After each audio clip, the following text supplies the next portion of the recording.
Majikan rumah pelacuran berkata kepadanya, "Sudah 2 minggu kamu berbaring. Sakitmu makin menjadi. Kamu tak lagi hasilkan uang. Malahan kepadaku kamu berhutang. Ini biaya melulu. Aku tak kuat lagi. Hari ini kamu harus pergi." Malaikat penjaga Firdaus wajahnya tegas dan dengki. Dengan pedang yang menyala menuding kepadaku, maka darahku terus beku. Maria Zaitun namaku, pelacur yang sengsara, kurang cantik dan agak tua. Jam 12 siang hari, matahari terik di tengah langit. Tak ada angin, tak ada mega. Maria Zaitun keluar dari rumah pelacuran tanpa koper. Tak ada lagi miliknya. Teman-temannya membuang muka. Sempoyongan ia berjalan. Badannya demam. Sipilis membakar tubuhnya. Penuh borok di kelangkang, di leher, di ketiak, dan di susunya. Matanya merah, bibirnya kering, gusinya berdarah, sakit jantungnya kambuh pula. Ia pergi kepada dokter. Banyak pasien lebih dulu menunggu. Ia duduk di antara mereka. Tiba-tiba orang-orang menyingkir dan menutup hidung mereka. Ia meledak marah, tapi buru-buru juru rawat menariknya. Ia diberi giliran lebih dulu dan tak ada orang yang memprotesnya. "Maria Zaitun, utangmu sudah banyak padaku," kata dokter. "Iya. Sekarang uangmu berapa?" "Tak ada." Dokter geleng kepala dan menyuruhnya telanjang. Ia kesakitan waktu membuka baju sebab bajunya lekat di borok ketiaknya. "Cukup," kata dokter, dan ia tak jadi meriksa. Lalu ia berbisik kepada juru rawat, "Kasih ia injeksi vitamin C." Dengan kaget, juru rawat berbisik kembali, "Vitamin C? Dokter, paling tidak ia perlu Salvarzan." "Untuk apa? Ia tak bisa bayar. Dan lagi, sudah jelas ia hampir mati. Kenapa mesti dikasih obat mahal yang diimpor dari luar negeri?" Malaikat penjaga Firdaus, wajahnya iri dan dengki. Dengan pedang yang menyala menuding kepadaku. Aku gemetar ketakutan. Hilang rasa, hilang pikirku. Maria Zaitun namaku, pelacur yang takut dan celaka. Jam 1 siang, matahari masih di puncak. Maria Zaitun berjalan tanpa sepatu, dan aspal jalan yang jelek mutunya lumer di bawah kakinya. Ia berjalan menuju gereja. Pintu gereja telah dikunci karena khawatir akan pencuri.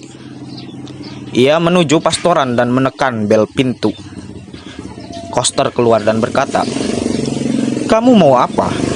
Pastor sedang makan siang, dan ini bukan jam bicara." "Maaf, saya sakit. Ini perlu." Koster meneliti tubuhnya yang kotor dan berbau, lalu berkata, "Asal tinggal di luar, kamu boleh tunggu. Aku lihat apa pastor mau terima kamu." Lalu koster pergi menutup pintu. Ia menunggu sambil blingsatan dan kepanasan. Ada 1 jam baru pastor datang kepadanya. Setelah mengorek sisa makanan dari giginya, ia nyalakan cerutu lalu bertanya, "Kamu perlu apa?" "Bau anggur dari mulutnya, selopnya dari kulit buaya." Maria Zaitun menjawabnya, "Mau mengaku dosa. Tapi ini bukan jam bicara, ini waktu saya untuk berdoa. Saya mau mati." "Kamu sakit?" "Iya, saya kena raja singa." Mendengar ini, pastor mundur 2 tindak, mukanya mungkret. Akhirnya agak keder, ia kembali bersuara. Apa kamu kupu-kupu malam? Iya, saya pelacur. Santo Petrus, tapi kamu Katolik? Iya, Santo Petrus.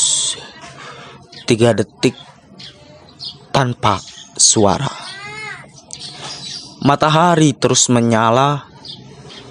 Lalu pastor kembali bersuara. Kamu telah tergoda dosa. Tidak tergoda, tapi melulu berdosa. Kamu telah terbujuk setan. Tidak, saya terdesak kemiskinan dan gagal mencari kerja. Santo Petrus, Santo Petrus. Pater, dengarkan saya. Saya tak butuh tahu asal-usul dosa saya. Yang nyata hidup saya sudah gagal. Jiwa saya kalut dan saya mau mati. Sekarang saya takut sekali. Saya perlu Tuhan atau apa saja untuk menemani saya. Dan muka pastor menjadi merah padam. Ia menuding Maria Zaitun. Kamu galak seperti macan betina. Barangkali kamu akan gila, tapi takkan mati. Kamu tak perlu pastor, kamu perlu dokter jiwa. Malaikat penjaga Firdaus, wajahnya sombong dan dengki. Dengan pedang yang menyala menuding kepadaku. Aku lesu tak berdaya, tak bisa nangis, tak bisa bersuara. Maria Zaitun namaku, pelacur yang lapar dan dahaga. Jam 3 siang. Matahari terus menyala dan angin tetap tak ada. Maria Zaitun bersijingkat di atas jalan yang terbakar. Tiba-tiba ketika nyebrang jalan, ia kepleset kotoran anjing. Ia tak jatuh, tapi darah keluar dari borok di kelangkangnya dan meleleh ke kakinya. Seperti sapi tengah melahirkan, ia berjalan sambil mengangkang. Di dekat pasar, ia berhenti. Pandangnya berkunang-kunang. Napasnya pendek-pendek. Ia merasa lapar, tapi orang-orang pergi menghindar. Lalu ia berjalan ke belakang satu restoran. Dari tong sampah, ia kumpulkan sisa makanan. Kemudian ia bungkus hati-hati dengan daun pisang. Lalu berjalan menuju keluar kota. Malaikat penjaga Firdaus, wajahnya dingin dan dengki, dengan pedang yang menyala menuding kepadaku. Yang mulia, dengarkanlah aku. Maria Zaitun namaku, pelacur lemah, gemetar, ketakutan. Jam 4 siang. Seperti siput ia berjalan. Bungkusan sisa makanan masih di tangan, belum lagi dimakan. Keringatnya bercucuran. Rambutnya jadi tipis. Mukanya kurus dan hijau seperti jeruk yang kering. Lalu jam 5, ia sampai di luar kota. Jalan tak lagi beraspal, tapi debu melulu. Ia memandang matahari dan bulan berkata, "Berdebah." Sesudah berjalan 1 kilo lagi, ia tinggalkan jalan raya dan berbelok masuk sawah berjalan di pematang. Malaikat penjaga Firdaus, wajahnya tampan dan dengki, dengan pedang yang menyala mengusirku pergi. Dan dengan rasa jijik, ia tusukkan pedangnya perkasa di antara kelangkangku. Dengarkan yang mulia, Maria Zaitun namaku, pelacur yang kalah, pelacur terhina. Jam 6 sore, Maria Zaitun sampai ke kali. Angin bertiup, matahari turun, hari pun senja. Dengan lega ia rebah di pinggir kali. Ia basuh kaki, tangan dan mukanya. Lalu ia makan pelan-pelan. Baru sedikit ia berhenti. Badannya masih lemas, tapi nafsu makannya tak ada lagi. Lalu ia minum air kali. Malaikat penjaga Firdaus, tapi tak kau rasakah bahwa senja telah tiba? Angin turun dari gunung dan hari merebahkan badannya. Malaikat penjaga Firdaus dengan tegas mengusirku. Bagai patung ia berdiri dan pedangnya menyala. Jam 7 dan malam tiba. Serangga bersuiran. Air kali terantuk batu-batu. Pohon-pohon dan semak-semak di dua tepi kali nampak tenang dan mengkilat di bawah sinar bulan. Maria Zaitun tak kuat lagi. Maria Zaitun tak takut lagi. Ia teringat masa kanak-kanak dan remajanya. Mandi di kali dengan ibunya, memanjat pohonan, dan memancing ikan dengan pacarnya. Ia tak lagi merasa sepi dan ketakutan pergi. Ia merasa bertemu sobat lama, tapi lalu ia ingin lebih jauh cerita tentang hidupnya. Lantaran itu ia sadar lagi kegagalan hidupnya. Ia jadi berduka lagi dan mengadu pada sobatnya sembari menangis terseduh-seduh. Ini tak baik buat penyakit jantungnya. Malaikat penjaga Firdaus, wajahnya dingin dan dengki. Ia tak mau mendengar jawabku. Ia tak mau melihat mataku. Sia-sia mencoba bicara padanya. Dengan angkuh ia berdiri dan pedangnya menyala.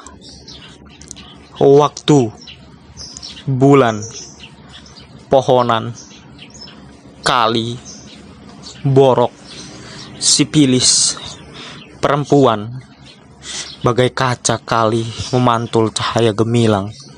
Rumput ilalang berkilatan. Bulan. Seorang lelaki datang di seberang kali. Ia berseru, "Maria Zaitun, engkaukah itu?" "Iya," jawab Maria Zaitun sambil keheranan. Lelaki itu menyeberang kali. Ia tegap dan elok wajahnya. Rambutnya ikal dan matanya lebar. Maria Zaitun berdebar hatinya. Ia seperti pernah kenal lelaki itu, entah di mana. Yang terang tidak diranjang. Itu sayang, sebab ia suka lelaki seperti dia. "Jadi kita ketemu di sini," kata lelaki itu. Maria Zaitun tak tahu apa jawabnya. Sedang sementara ia keheranan, lelaki itu membungkuk mencium mulutnya. Ia merasa seperti minum air kelapa. Belum pernah ia merasa ciuman seperti itu. Lalu lelaki itu membuka kutangnya. Ia tak berdaya dan memang suka. Ia menyerah dengan mata terpejam. Ia merasa berlayar ke samudera yang belum pernah dikenalnya. Dan setelah selesai, ia berkata kasmaran, "Semula kusangka hanya impian bahwa hal ini bisa kualami. Semula tak berani kuharapkan bahwa lelaki tampan seperti kau bakal lewat dalam hidupku." Dengan penuh penghargaan, lelaki itu memandang kepadanya, lalu tersenyum dengan hormat dan sabar. "Siapakah namamu?" Maria Zaitun bertanya. "Mempelai," jawabnya. "Lihatlah, engkau melucu."